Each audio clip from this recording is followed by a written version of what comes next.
Hey everybody, West Virginia Hillbilly Bobby here, and we have a new friend. She said I'm gonna come visit him.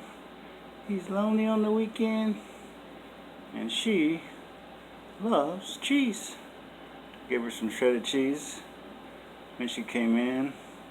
Yesterday I gave her some Eckrich sausage. Oh boy, did she love that. Come here, babe. Come here.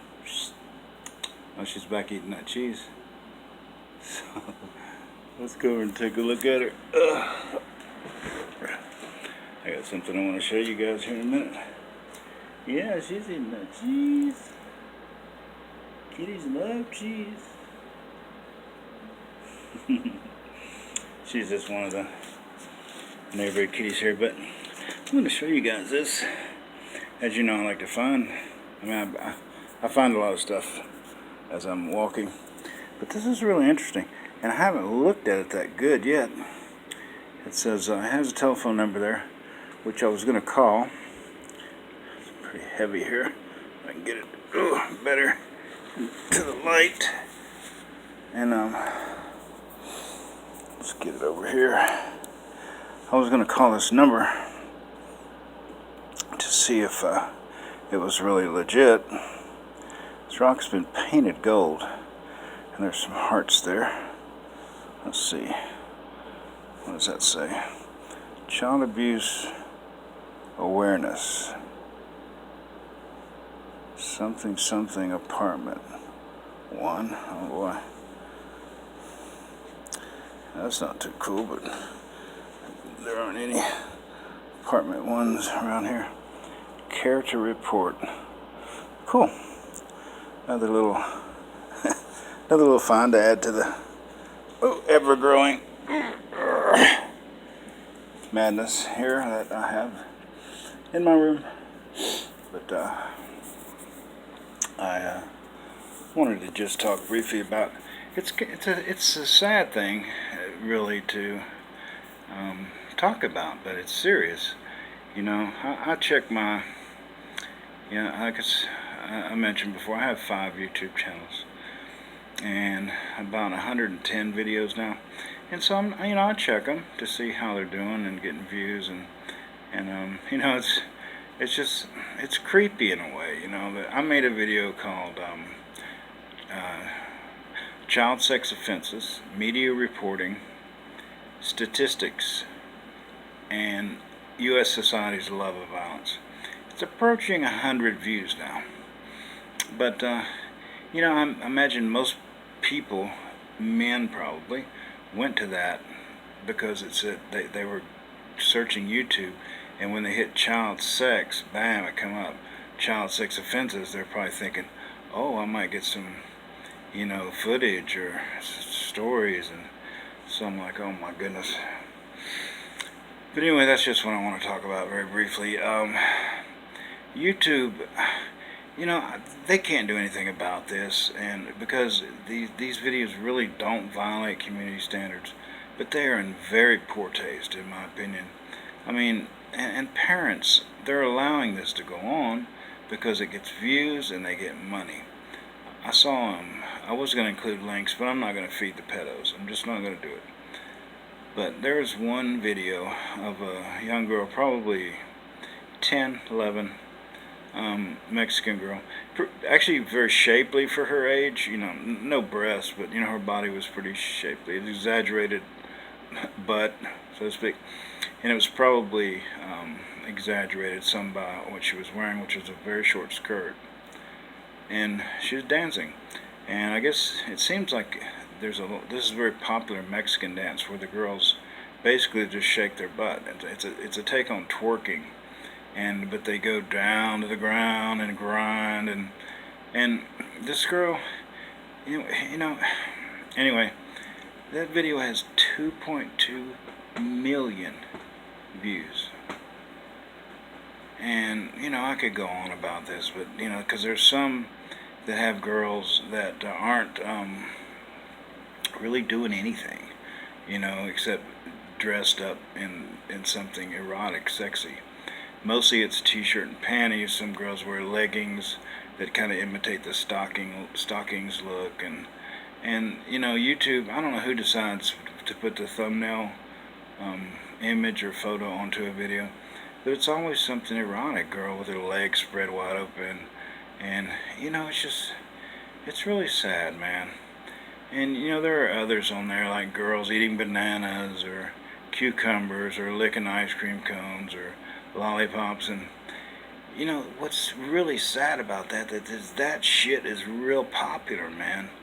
Men, I can't say men, a large part, a lot of men really like that stuff. I mean, to the point of getting off on it.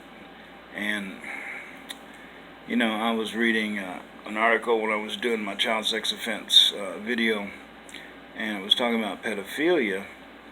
And, you know, is it a mental health issue, or is it perversion? I think it's both, because a guy makes a point that boys, according to him, around between 8 and 12, somewhere in that neighborhood, begin to notice girls and notice that there's something about them that excites them. And some men get locked in on that. They never are able to completely shed it. They continue to be aroused by those images, even well into adulthood.